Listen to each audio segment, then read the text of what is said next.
Hi Capricorn! Kamusta? Welcome back to Pinay Angel Tarot. This is your February kapalaran para sa mga Capricorn. General love reading. Maaring mag-resonate, maaring hindi. Pero pag nag-resonate, comment nyo para alam ko. Capricorn. So, kamusta kayo guys? I hope okay naman kayo dyan. Kuha ko muna kayo ng angel numbers para kay Capricorn. Anong mensahe ng mga angels mo?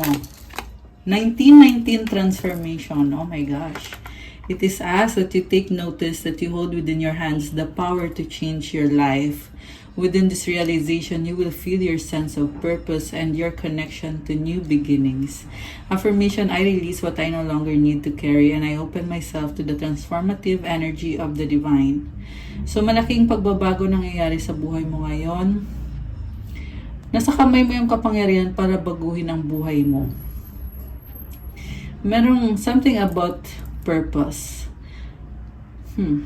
Kinoconnect ka sa purpose in life mo. Kaya nangyayari itong transformation at yung bagong simula ay paparating na. Kailangan mo lang i-release yung mga bagay-bagay na hindi na nakakatulong sa'yo.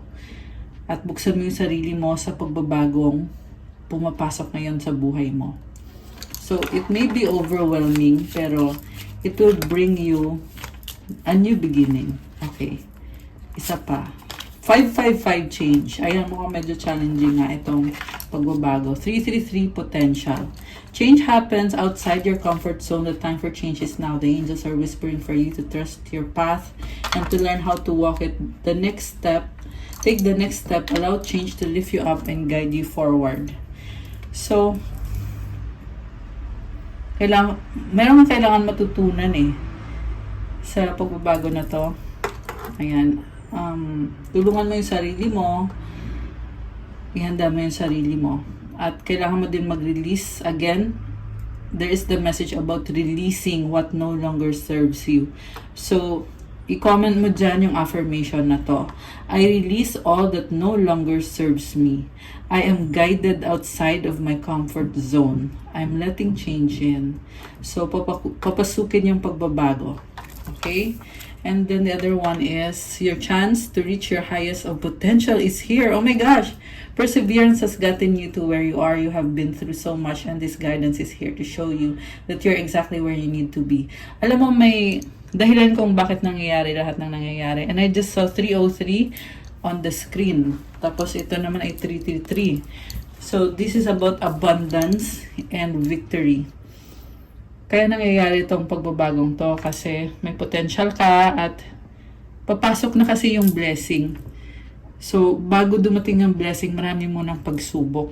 Pero patungo ka na sa highest potential mo. Kaya imaginein mo yon, highest potential mo andito na. So, yung affirmation mo, my potential is infinite. I use my strength as my ally to pursue my highest good. So, gamitin mo yung lakas mo. Walang hangganan yung potential mo infinite, di ba? So, I love this energy for you. Basta stay strong and i-pursue mo kung ano yung para sa highest good mo. And there's also the energy of perseverance. Ibig sabihin, pagpatuloy mo lang kung ano yung kailangan mong gawin. Kasi tinutulungan ka naman ng angels mo. Basta be strong lang. Okay? Mukhang medyo challenging yung situation mo ngayon. In general, or pwede din itong connected sa love life mo. Mukhang connected to sa mga tao sa paligid mo at sa mga minamanifest mo para sa buhay mo. Okay.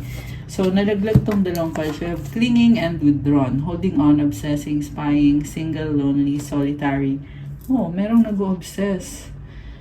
Okay, I see someone na may gusto sa'yo pero umiiwas sa'yo. Abandoned, left out, walked away cold. Okay, malungkot ang taong to Parang ayaw niyang maiwanan or feel niya na iniwanan mo siya. Divine Masculine, Young Masculine energy, broken. So, si Divine Masculine na hindi pa nag-heal, broken-hearted siya ngayon, shattered, heartbroken, destroyed. Kailangan niyang i-heal yung sarili niya. You may be going through some challenges. Okay. Tingnan natin. Kuha tayo ng isa pa. To clarify. Uy. Shallow depth. Hollow, empty, boredom, awareness, importance, value. Merong nalulunod sa emosyon. Okay, about some situation na you feel na may kulang, hollow, empty. Okay. Oh wait, tingnan natin from the Shadow Work Oracle. Energies connected to Capricorn. Have courage, stop hiding, show up, and let yourself be seen. Fear, vulnerability, growth. Limiting beliefs, ultimately you become what you believe. Mindset, self-realization. So don't sabotage yourself with limiting beliefs kasi nalilimit yung potential mo eh. Kanina sabi sa card, you have infinite potential. So you have to embrace this infinite potential. Actually, merong pintuan na nabubukas para sa'yo. Magdadala to ng pagbabago, okay? So you really have to embrace this new beginning. And ang ma-advise ko na lang, iwas na lang sa pag-iisip ng mga negativity. Mindset kasi yung kailangan mo eh. Positive mindset. Tsaka yung fear, vulnerability, growth. So kailangan may courage ka. Ibig sabihin, magpatuloy ka lang, gawin mo kung ano yung kailangan mong gawin to overcome this fear and feeling vulnerable. And I just saw 111 angel numbers. Okay, so punta tayo sa tarot. Overall energy from the bottom of the deck is the High Priestess. You are someone na I feel nakalmado ka kasi pinag-aaralan mo yung sitwasyon, kung ano yung merong dalawang pillars, black and white. You are balanced in terms of what you know and what you are doing. So, pinipili mong manahimik sa ngayon. Medyo mysterious ka ngayon. Kasi you want to be sure na in control ka sa situation. And mukhang nagbubukas yung intuition mo or lumalakas yung intuition mo. Wow, the Lovers is here. This is connected sa situations, sa relationship, or pwede itong soulmate or twin flame connection.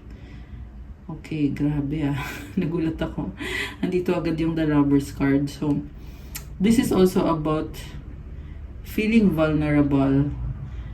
Kaya, you are shielding yourself, shielding your heart para hindi ka masaktan.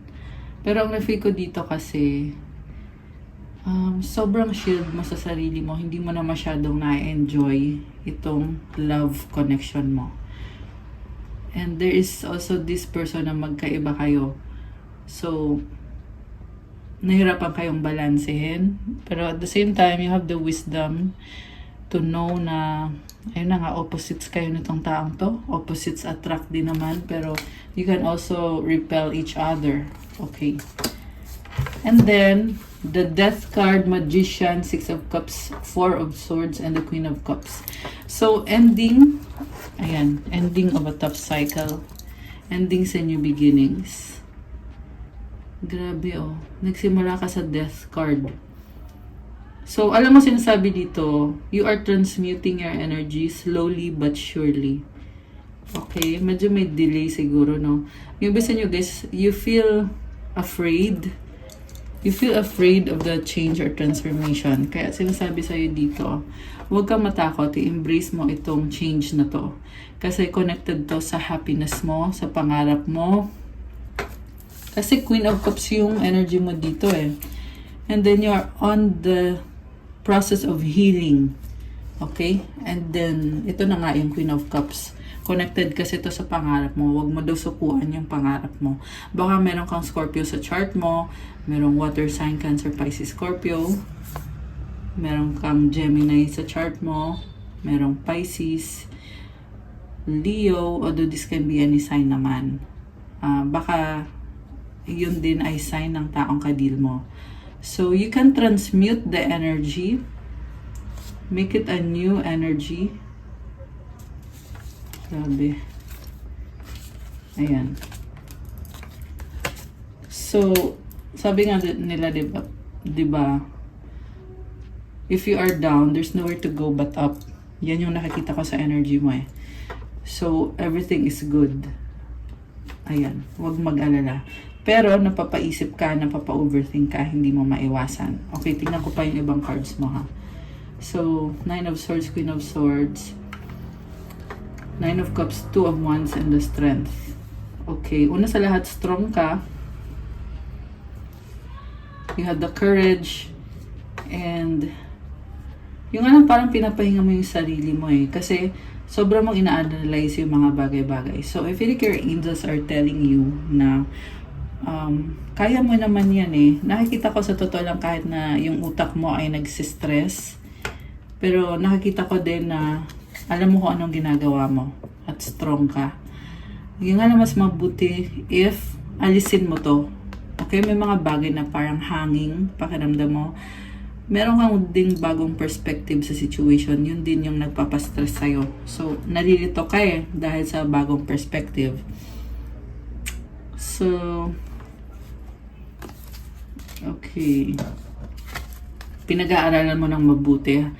Habang pinag-aaralan mo yung situation mo, doon na pumapasok yung pag-iisip ng negative or yung stress, di ba? Kasi iniisip mo sarili mo, anong makakabuti para sa'yo. Kaya tinatry mo balansin, meron kang hinihintay na blessings. Ayan. So, sabi nga dito, kaya mo at malalampasan mo. Okay. So, gusto kong tingnan yung energy ng taong kadil mo. Anong energy ng taong kadil ni Capricorn ngayon? Okay. Eight of Pentacles, the Star, Three of Swords, Three of Cups. Oh my gosh, the Devil and the Queen of Wands. Okay. Grabe naman to. This is someone na fire sign. Aries here, Sagittarius. Not necessarily ganun yung sign niya, pero the energy is very fiery, passionate. There is attraction sa inyo. Andito din yung Sagittarius. Knight of Wands, the Fool. Okay, this is someone who wants to reach out to you. And, okay, tingnan natin guys. Una sa lahat, nakafocus siya sa work at meron siyang problem connected to a third party or a karmic connection na nagpapastress sa kanya, na connected din sa work niya. Or pwede din tong connected sa family niya kasi merong mga nag-usap-usap dito. This is someone na talagang nakaka-stress, okay? Toxic yung kadil ng person mo. So, naloko ka na nito eh. Niloko ka. Yung basta nyo hanggang ngayon niloloko ka pa rin. Andun pa rin siya. Connected pa rin siya dun sa third party na yon. Okay, tingnan mo naman tong cards na to. Oh, Three of Swords. Nakita ko din ngayon, ito yung person na gustong bumalik sa buhay mo. Pero sobrang takot siya na iniwan mo na siya dahil may iba ka ng gusto, may iba ka ng mahal.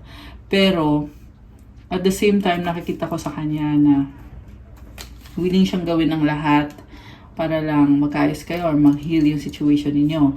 Yung nga lang, hindi siya makaalis sa situation niya. Stuck siya dito sa karmic connection na yan na sobrang toxic. Okay. So, this is also someone very practical. Yung nga lang, mas more on sarili niya yung inuna niya. So, ibig sabihin, sa ngayon parang huwag ka munang umasa and I feel naman na hindi ka naman umaasa dito sa taong to. Kaya ka nga, you are setting boundaries. More on, ini-enjoy mo yung life mo dahil nga sa ginawang pananakit sa'yo nitong taong to na gusto mo niyang bumalik sa buhay mo ngayon pero kailangan niyang ayusin yung finances niya, yung trabaho niya. Wishing and hoping siya na maging okay ang lahat sa inyo, na magkaroon ulit ng opportunity. Yung nga lang, hindi maganda yung situation niya ngayon guys, yung person mo. Pero, nakikita ko rin dito, this is also someone na marami siyang ipinalit sa'yo. Ipinalit, ayun, bulol. Marami siyang ipinalit sa'yo. So, ayun meron din dito na hindi mo alam na yung person mo ay meron ka deal na same sex. Okay, so lalaki to lalaki. Pwede din namang babae to lalaki. babae to babae. Oh yeah, meron babae-lalaki na connection.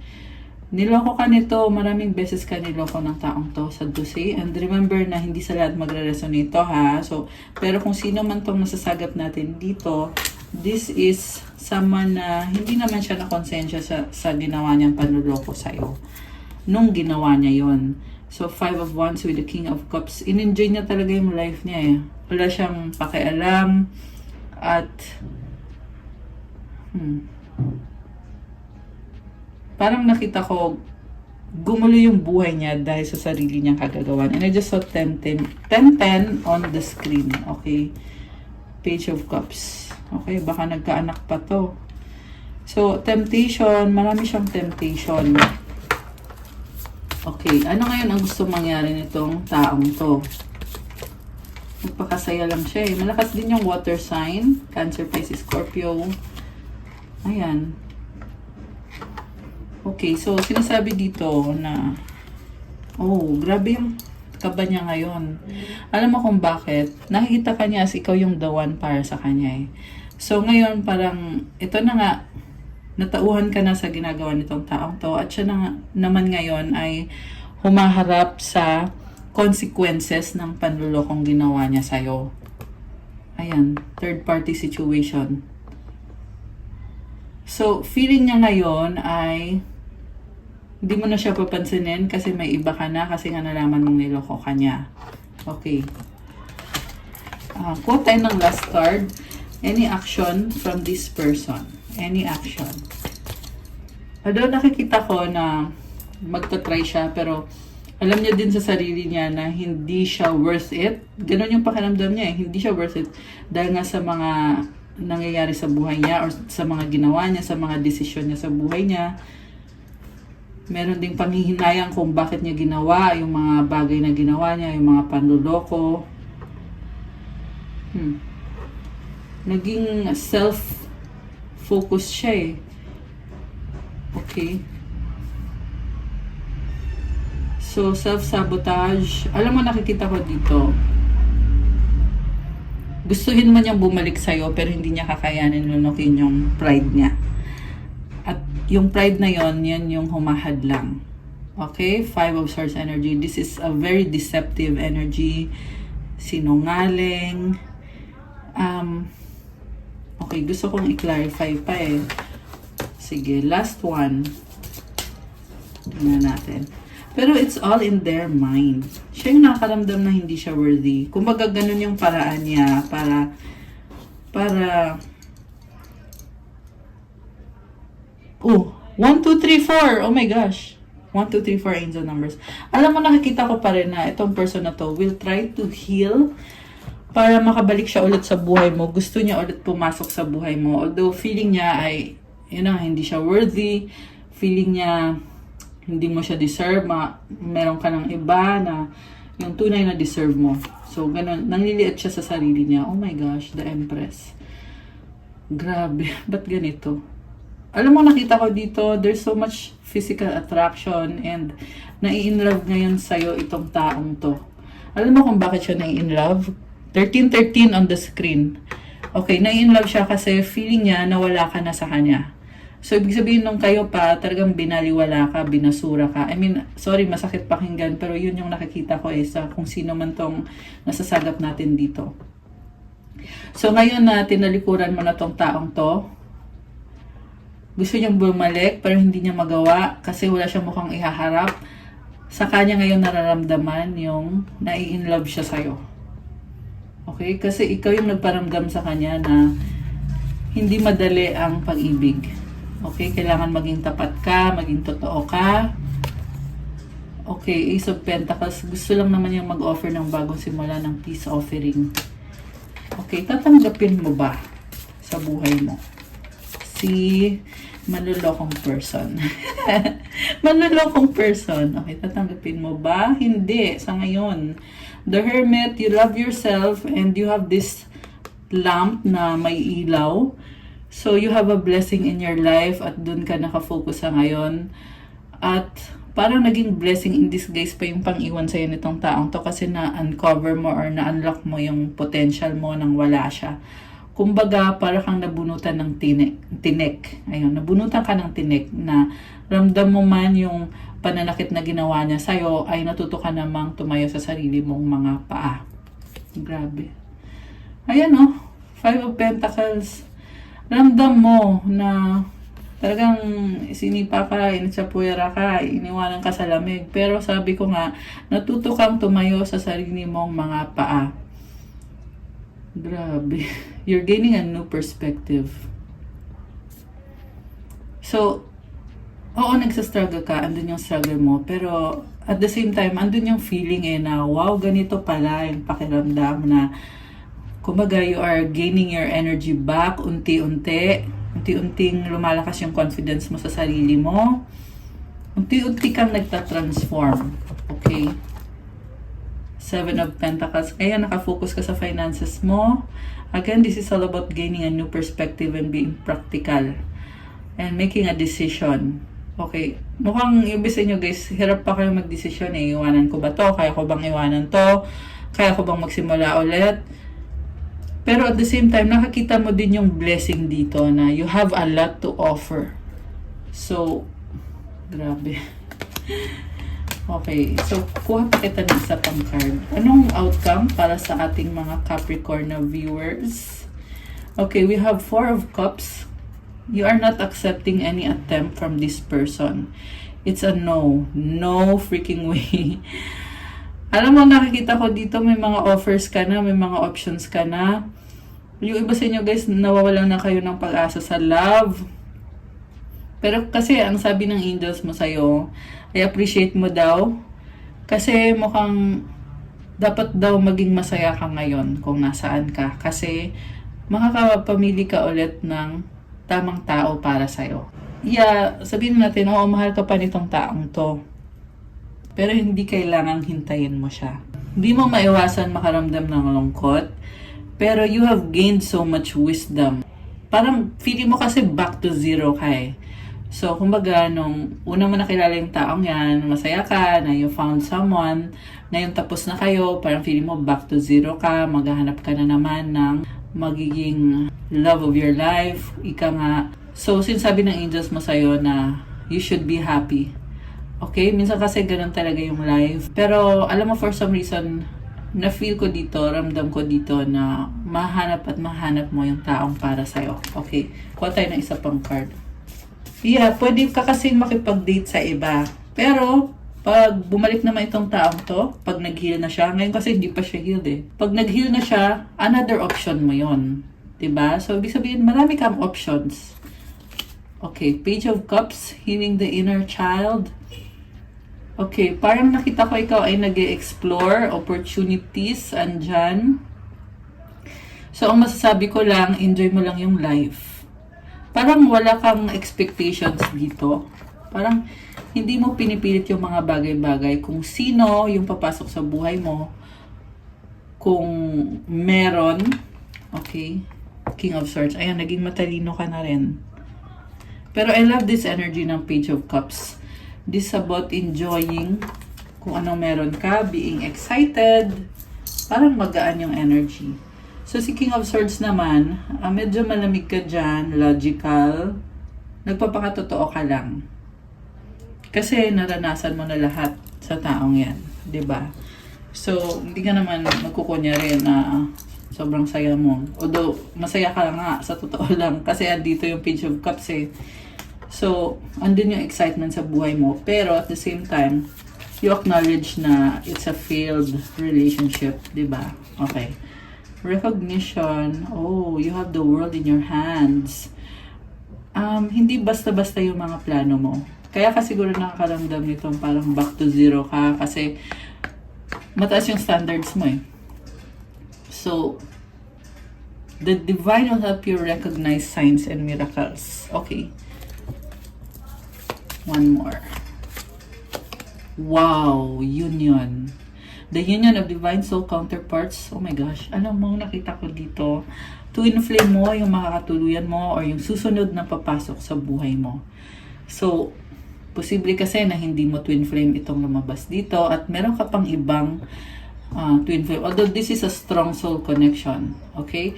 Pwede din naman na sabihin natin twin mo ito at mayroon kang makakatagpo na another soulmate. Pero definitely there is a new person na magpaparamdam sa'yo na you are divinely connected. Temptation, think carefully. Okay. So, grabe. Parang feel ko dito, pwede mo na enjoy yung life mo kasi may mga options ka. So, nakaka-tempt. Ayan, parang ice cream yan na natitempt ka. Heart. Oh, okay. Tingnan mo to, oh. Merong couple na dito. You begin to feel your heartbeat faster when you are close. So, tingnan pa natin. Ano pa mga love energies? Wait, teka, tumalon. Right path. Love is a beautiful journey. Okay, merong tumalikod. Tingnan natin. Sino yung tumalikod? Toxicity. Okay, yung toxic ay tumalikod. Or ito yung person mo na pinagpalit ka sa isang toxic person or situation. Boundaries. Okay, ito na nga. Merong iba. May ibang kasama. Settling. Okay. Again, third party situation, nagsisettle siya doon sa third party niya. Sinisekreto niya sa'yo. Secrets. Okay. Anticipation. Okay. Bagong simula. Romance. Oh my gosh. Passion. Alam mo, hindi pa over sa'yo tong taong to eh. Sabi ko nga na in love sa'yo eh. Adventure. Parang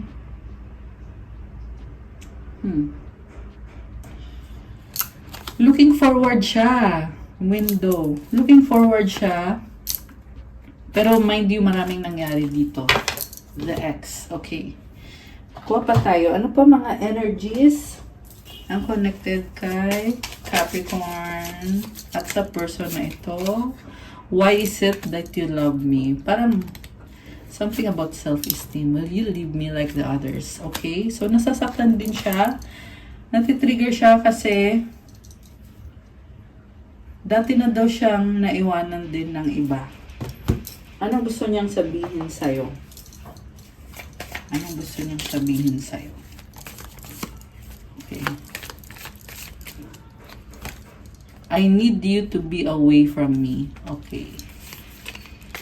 Umiiwas to. Ibig sabihin. Ayan, teka. I want to talk to you. Okay. Thinking of you makes me smile. Let's forget the past. Ayan, sabi ko na eh. Umiiwas siya sa'yo. At the same time, gusto niya magsimula kayo ulit. Kalimutan na yung past. I'm excited for our future. Anything else? Okay, ikaw, anong gusto mong sabihin sa taong to? Okay. Oh my gosh, naka-reverse oh. Dati mo siyang minahal. Pero ngayon, ini-snub mo na to eh. Ayan, I love you unconditionally. Pero nag-reverse yung card. So, it's telling me something na andun yung frustration mo na minahal mo tong taong to pero ngayon masakit yung ginawa niya sa'yo. I want a fresh start. Okay, gusto mo ng fresh na simula. People don't believe in me. Grabe. Ang intense ah. Parang may mga taong involved dito na siniraan ka. Okay. Siniraan ka dito sa person na to. I pray about you. So, pinipray mo na lang. Everything reminds me of you. Naalala mo pa rin siya at nami-miss. I miss you. Okay. Anong gusto niya pang sabihin sa'yo? Yung galing sa kanya na mensahe. Yung galing sa person mo na mensahe. I need more time. Okay. So, yeah, may delay dito eh. I wish things were different. Kasi nakastuck siya sa isang karmic. I would do everything I can. Okay. So, yan lang po ang mensahe ko sa inyo ngayon, Capricorn. Thank you for watching. Please like, comment, subscribe, and hit the notification bell. Kung kailangan nyo ng gabay, kung nag-resonate kayo at kailangan nyo ng more information, you can book a private reading. Message na kayo sa Viber or sa WhatsApp para mas mabilis. Thank you. I love you guys. Have a good day. God bless you all and stay safe. And see you again soon. Bye!